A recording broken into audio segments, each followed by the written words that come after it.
With the newest update for the Shadows game, Operators, we received a demo on October 27th, and with the release, the biggest question yet. How does this stupid hacking system work? And I think I have a general concept of how it functions, which will hopefully lead to more people understanding it when the Operators does get its full release. In the second demo, we are tasked with breaking into what I can only assume is a security company and stealing technology that can be used in cameras for facial recognition, which definitely won't be used to bite us later. But anyways, we have to hack two conveniently unlocked laptops to enter into the server and then plant malware in them to access all of the data. Or you can just steal the servers. All of this can be done, except stealing servers, with the very confusing system in the game known as hacking. In the second demo, this is the full maps hacking panel. You have Wi-Fi icons, server icons, camera icons, a network gateway icon, laptop icons, and the main server icon. I'm here to break all of this nonsense down for you, so maybe you guys can actually use the hacking system because it's a pretty good system. So the main system that you use to move around in the panels are access points and network switches. These are what they look like, both in icon form and actual appearance. These are linked together, which allow for you, the player, to access laptops, the main server, and all the other systems.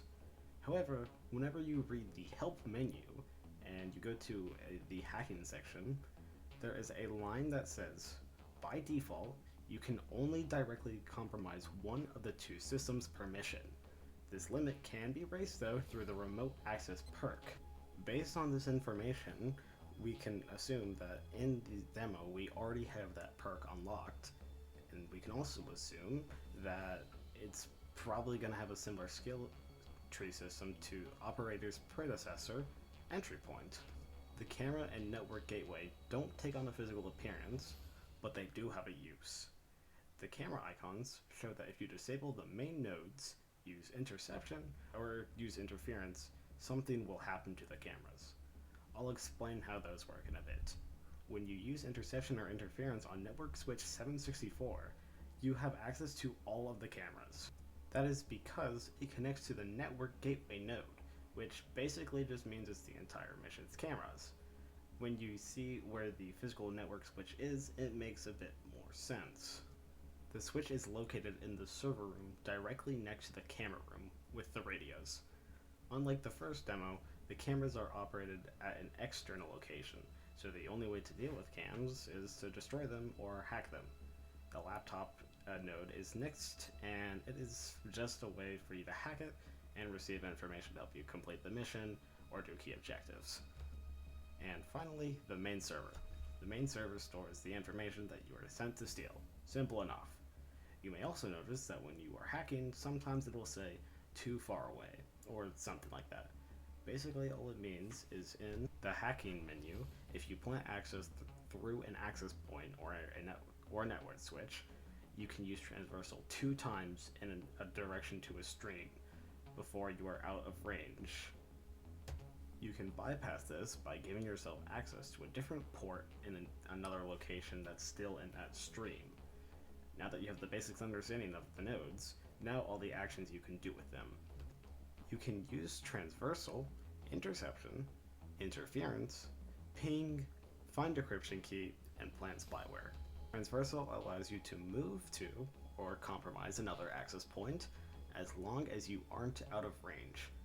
Interception allows you to view the cameras in the area that you hacked. Unless you hacked network switch 764, then you can view all of them.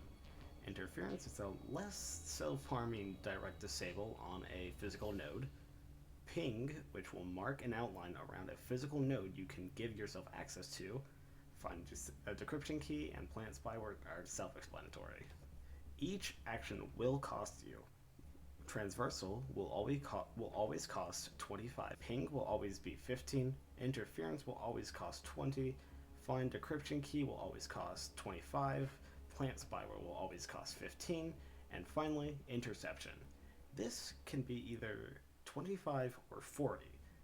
Other than network switch 764, it will cost 25. to gain access to all the cameras from 764 will cost 40. Another thing to keep in mind, you can see if you have accessed a node physically or through transversal. In the network icons that are purple, that means that they have been compromised. If they are white, that means you can see them, but you still need to compromise them to actually use them. This can be done physically or through transversal. The icons that have a USB symbol mean you have accessed it physically, and an arrow means you've accessed it through transversal. That is the basics of how the actions work. Here's something more advanced. Whenever you shut down an access node or a network switch directly, it has the similar effect to if you shut it down using interference. However, interference doesn't remove your access to the other systems further down the stream, like tampering with it directly. So by placing a transversal on an access point and tampering with the network switch directly, the transversal will be deleted from the network switch to the access point, and everything that branched off from the access point will also be deleted. Anyways, I hope this helped clear up some of the confusion that you might have had when it comes to the hacking system, and I hope that things will be a little less confusing when the full game is actually released. Thank you for watching.